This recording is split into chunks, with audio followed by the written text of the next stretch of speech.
ध्यानाभ्यास के लिए कृपया अपने नेत्रों को बंद कर लीजिए।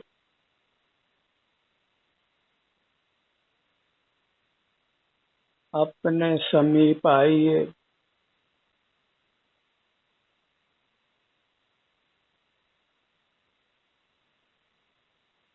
अपने में ही आपका संपूर्ण सुख है।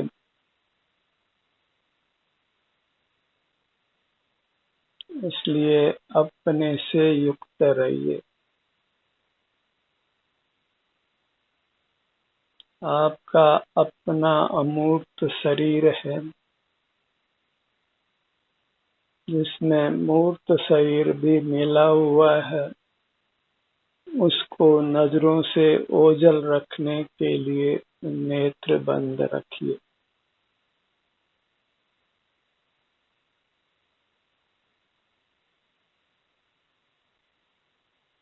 मूर्त शरीर के बराबर ही आपका दिव्य अमूर्त शरीर है,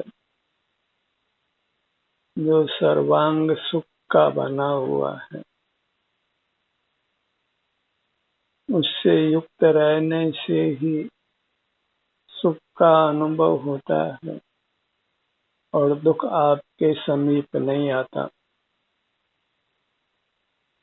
और बाह्य जगत से जुड़ने पर हम अपने से दूर होते हैं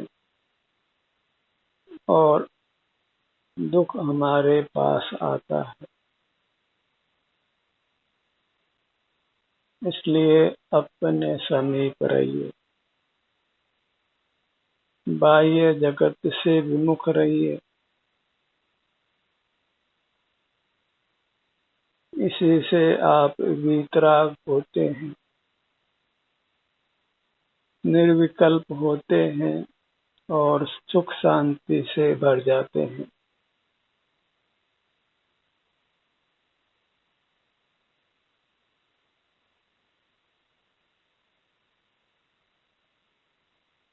अपने शरीर का एहसास करते हुए रहिए। पल पल यही काम करना है। अपने को सुखी रखना है,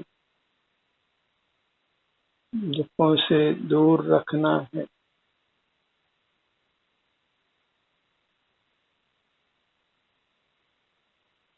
अपने सन्मुख जीव अकेला ही सुखमय है। किसी संग की, किसी की सहाय की आवश्यकता बिल्कुल नहीं है। अपने सन्मुख रहकर असंग रहिए। असंग रहना ही साधक का स्वरूप है।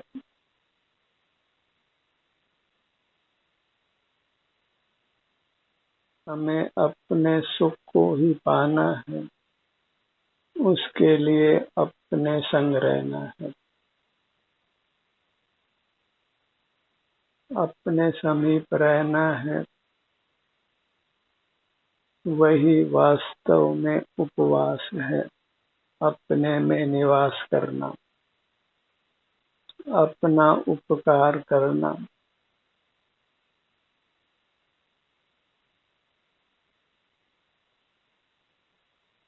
किसी अन्य का हित करना संभव नहीं है, क्योंकि हित करने के लिए जीव को स्वयं से ही युक्त होना होता है। और जो स्वयं से युक्त नहीं होता, उसको सारा जगत मिलकर भी सुखी नहीं कर सकता है। और जो स्वयं से युक्त होता है, उसको सुख के लिए सारे जगत की आवश्यकता नहीं है।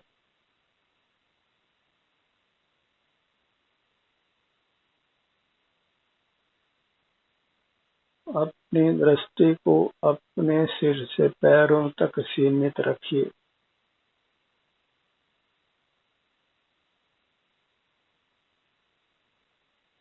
इतना सा पुरुषार्थ हमको सकल दुखों से मुक्त करके संपूर्ण सुखी करता है।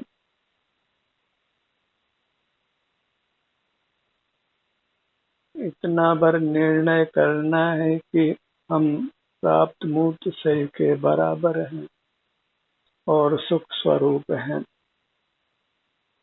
इंद्रिय गोचर नहीं होकर स्वसंवेदन गोचर हैं, इसलिए नेत्रों को बंद कर अपना संवेदन करना है।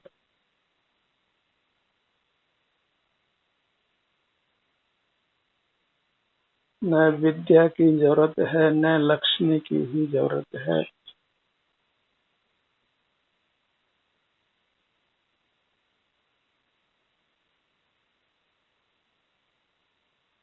पूरे ब्रह्मांड में अपने लिए आप स्वयं ही उपादेय हैं। आपके लिए आप ही इष्ट हैं। आपकी अमूर्त काया और आपका अंतर्मुख परिणाम।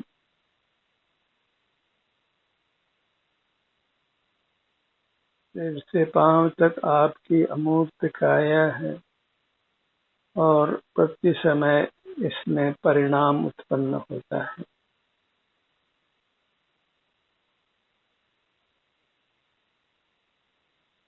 वह परिणाम यदि जगत के सन्मुख हो तो दुख होता है, और जगत के सन्मुख नहीं हो तो वह अपने सुख को पा लेता है।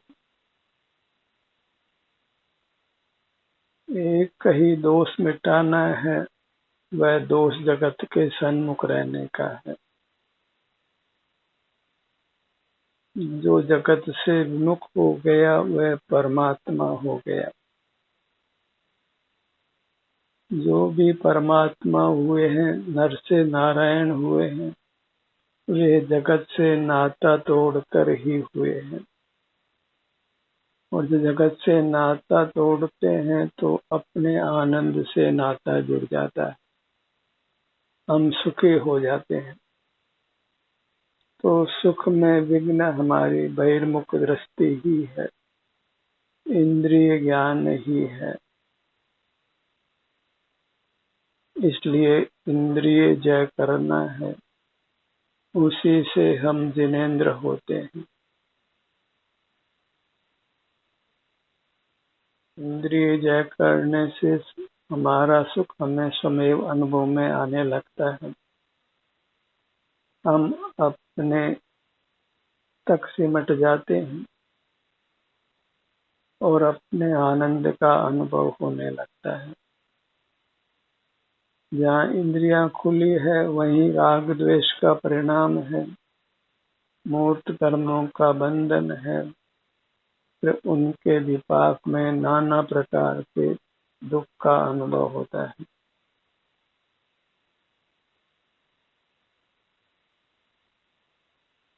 अपने मूर्त को ही परमात्मा की मूर्त मानिए। अपने मूर्त ही अपने द्वारा आराध्य है। इसे ही अभेद भक्ति कहते हैं, अभिन्न साधन साध्य भाव कहते हैं। साधन भी अभिन्न है और साध्य भी अभिन्न है। आप ही साधन है और आप ही साध्य है। अपने से अपने लिए अपने सुख को पाना है।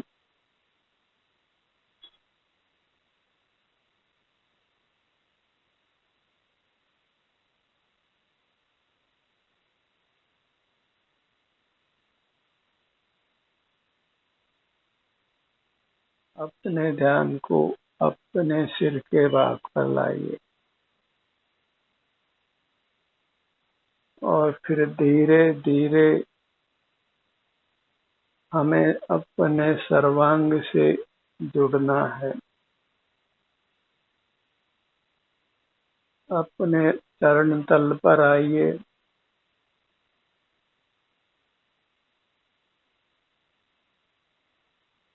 अपने मध्य भाग उदर के भाग पर आइए।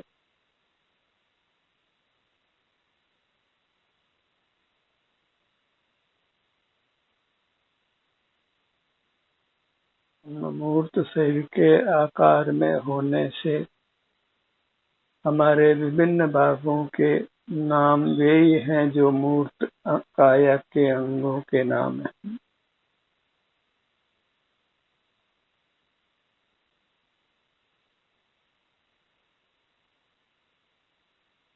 यही हमारा चैतन्य लोक है, चिल्लोक है, जो आनंद घन है। घन शब्द तो इसलिए है कि यदि हम अपने सन्मुख रहते हैं तो फिर हमारे भीतर किसी अन्य का प्रवेश नहीं हो सकता है, दुख का प्रवेश नहीं हो सकता है। और जब अपने से विमुख रहते हैं तो फिर हम तरल हो जाते हैं और दुखों का प्रवेश हो जाता है। अपने को आनंद घन बनाए रखने के लिए अपने से युक्त रहिए।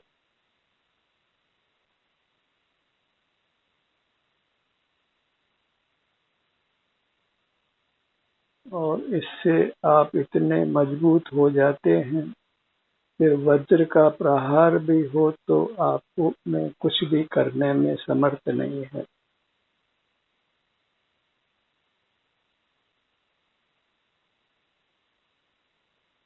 संसार दशा में भी यदि आप बलयुक्त रहना चाहते हैं, बलवान शरीर चाहते हैं, तो अपने आभ्यंतर शरीर से युक्त रहिए। मूर्त शरीर तो हमारे साथ अभी छाया की तरह चलता है। हम अपने से युक्त होते हैं तो मूर्त शरीर भी स्वमेव बलवान हो जाता है।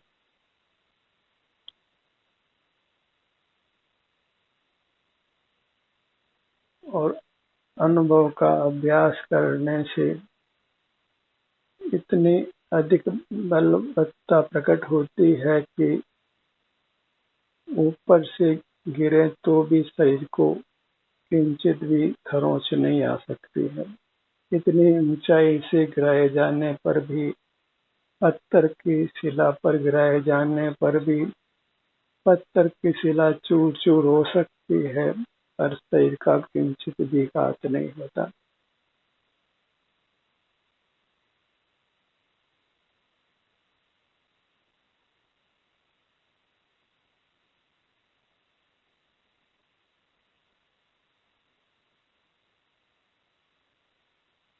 अपने ध्यान को अपने ललाट भाग पर लाइए।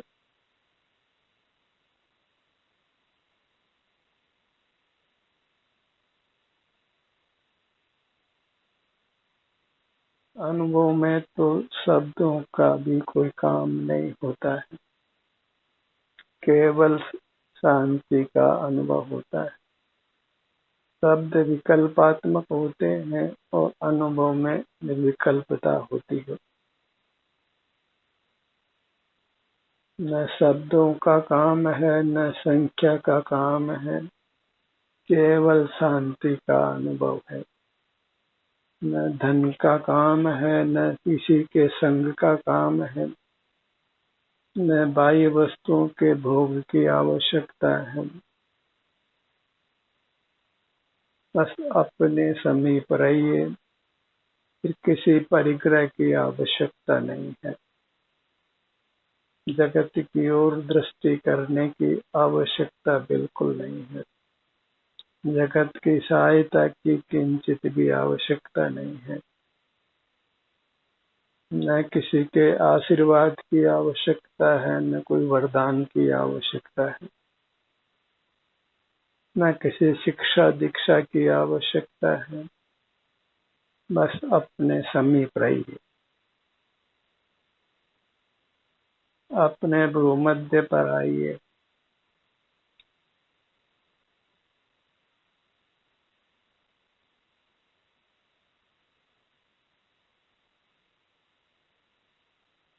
दुख हमारा स्वरूप होने पर भी हमें दुख पाते हैं, क्योंकि हम अपने से दूर रहते हैं। बहिर्मुख रहते हैं, मूर्त पदार्थों से ही सुख पाने का प्रयत्न करते हैं, मूर्त पदार्थों का सेवन करते हैं। तो मूर्त पदार्थों का सेवन उत्तरोत्तर कम करते जाना है और अपना अनुभव उत्तरोत्तर बढ़ाते जाना है।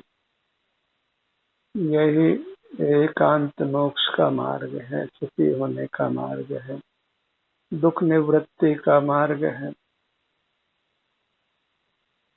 आत्म के अहित विषय कसाय, इनमें मेरी परिणति न जाए। मैं रहूं आप में आप लीन, यूं करो हो जो स्वाधीन। बस स्वावलंबी होना है और परावलंबन को छोड़ना है।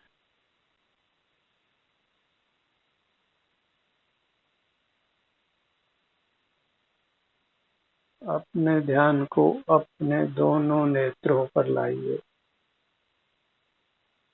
नेत्र युगल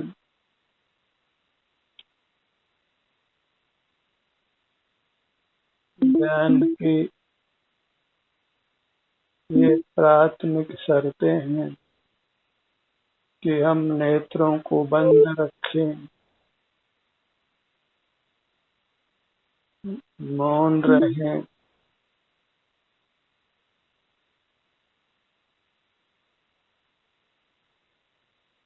कुछ भी विकल्प नहीं करें, कुछ भी नहीं बोलें, कुछ भी कार्य चेष्टा नहीं करें, मात्र अपने सन्मुख रहें, अपने में मगन रहें और अकंप रहें।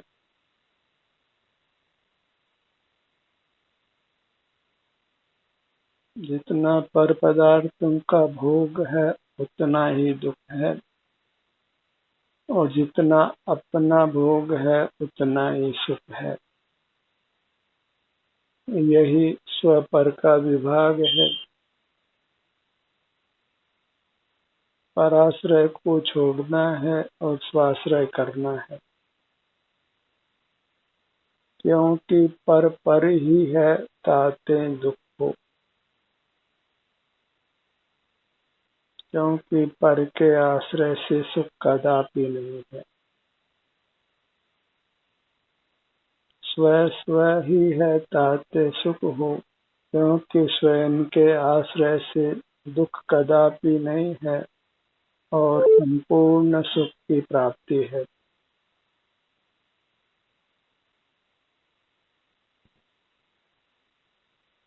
पर से सुख की आशा ही दुख है और अपने से सुख की आशा ही सुख है। अपने ध्यान को अपने दोनों कानों के भाग पर लाइए। कर्ण युगल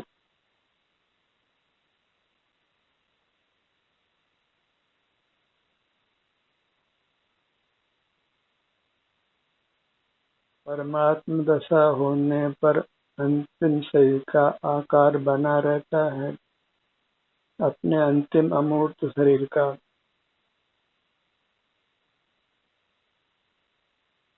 किंतु मूर्त शरीर का सद्भाव नहीं रहता। फिर वहाँ केवल शांति का, केवल आनंद का भोग है। वहाँ जगत का ज्ञातापना, कर्तापना, भोक्तापना बिल्कुल नहीं है। जगत उनसे सुख की कितने ही प्रार्थना करे, उनको जगत का कुछ भी ज्ञान नहीं है।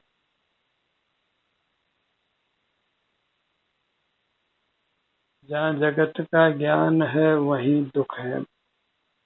हमें जगत का ज्ञान करते हुए दुखी रहते हैं। जहाँ जगत का ज्ञान है वहीं कसाय है, और जहाँ अपना अनुभव है वहीं सुख है। अपने ध्यान को अपनी नासिका पर लाइए।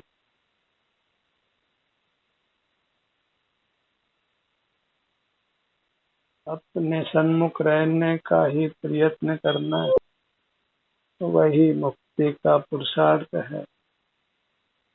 दूसरे शब्दों में कहें तो जगत से विमुख रहने का यत्न करना ही मुक्ति का पुरुषार्थ है, क्योंकि जगत से विमुख होने पर स्वतः ही हमें अपने आनंद का अनुभव होने लगता है।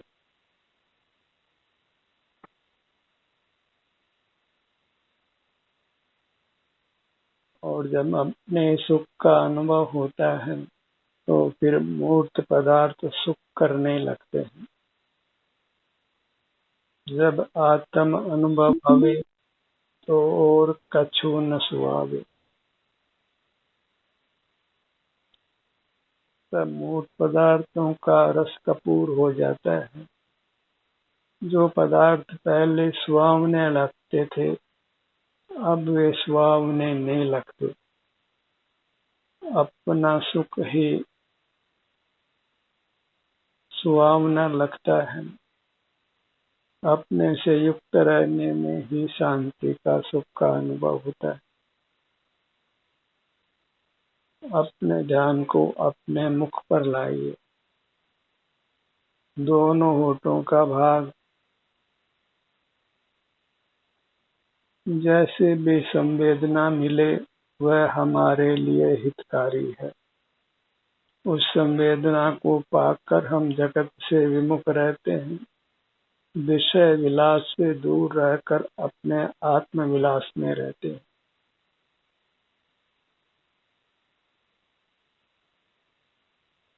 अपने ध्यान को अपने मुख के भीतर तालु भाग पर लाइए।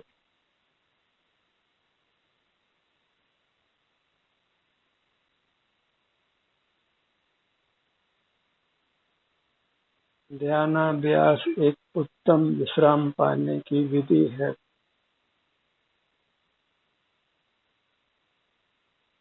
जहाँ हम जगत के सन्मुख रहने से होने वाली थकावट को दूर करते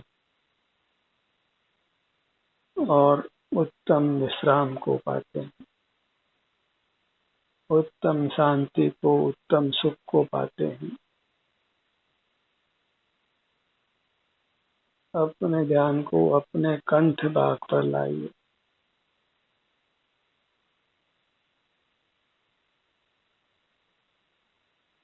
अपने गर्दन के भाग को अनुभव में लीजिए। जैसे कहावत है कि यमुना के कंकर सब ही शिव शंकर, ऐसे ही वास्तव में सिर से पांव तक इसी को यमुना नदी मानिए और इसका सर्व भाग हमें मुक्ति का सुख देता है, असीम सुख देता है। हम ही शिव हैं, हम ही शंकर हैं। अपनी आराधना ही शिव की आराधना करना है, शंकर की आराधना करना, सुख को पाना है। अपने ध्यान को अपने सीने के भाग पर लाए।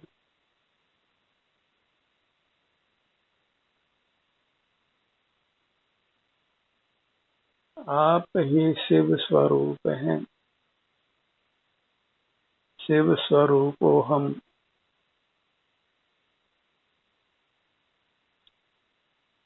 ओम नमः शिवाय मंत्र बोलने का वास्तविक आशय भी यही है कि मैं अपने को नमन करता हूँ, क्योंकि मैं स्वयं शिव स्वरूप हूँ। हर जीव अपने अपने लिए शिव स्वरूप है। कहीं पर अवलंबन की वास्तव में कोई गुंजाइश नहीं है। मोक्ष मार्ग अत्यंत स्वावलंबन रूप है। वहाँ आप ही देव है, आप ही गुरु है, आप ही शास्त्र है, आप ही तीर्थ है। जहाँ पर आश्रय है वहाँ मोक्ष मार्ग नहीं है, और जहाँ स्वाश्रय है वहाँ संसार मार्ग नहीं है। पराश्रय में सुख नहीं है, स्वाश्रय में दुख नहीं। अपने ध्यान को अपने पेट के भाग पर लाइए।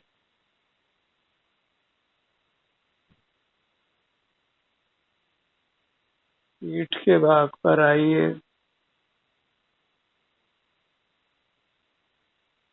अपने दाहिने भुजा को लक्ष्य में लीजिए। अंगुलियों के अग्रभाग से कंधे तक वेदना हो तो वेदना का अनुभव होता है, आराम हो तो आराम का अनुभव होता है। हमें दोनों स्थितियों को स्वीकार करना है, क्योंकि हमारा कर्तव्य मात्र अनुभव करना है, स्वानुभव करना है। उसे स्वतः ही दुख दूर होता है और सुख की प्राप्ति होती है। हम इसी प्रकार अपने सुख के कर्ता हैं, सुख के भोक्ता हैं। पर के सुख के हम कर्ता भी नहीं हैं, भोक्ता भी नहीं हैं, और अपने स्वभाव से हम पर के ज्ञाता भी नहीं हैं। पर से कोई नाता नहीं है। अपने ध्यान को अपनी बाईं भुजा पर लाइए। दोनों भुजाओं को एक साथ लक्ष्य में लीजिए। अपने ध्यान को अपने दाहिने पैर पर लाइए। चरण कमल से जंघा भाग तक। अपने ध्यान को अपने बाएं पैर पर लाइए। चरण कमल से जंघा भाग तक। दोनों पैर एक साथ। अपनी पूरी मुद्रा एक साथ। ये मुद्रा ही अकृत्रिम चैत्य है, परमात्मा की प्रतिमा है। क्योंकि परमात्मा अमूर्त है, इसलिए वास्तव में तो परमात्मा की प्रतिमा, मूर्त प्रतिमा बनाना शक्य नहीं है। तो जो मूर्त है वह अचेतन है, परमात्मा नहीं है। आप अमूर्त हैं और आप परमात्मा हैं, अपने द्वारा आराध्य हैं। अपने सन्मुख रहिए, आनंद में रहिए। ध्यान का ये सत्र यहीं समाप्त होता है। आपकी सहभागिता के लिए धन्यवाद।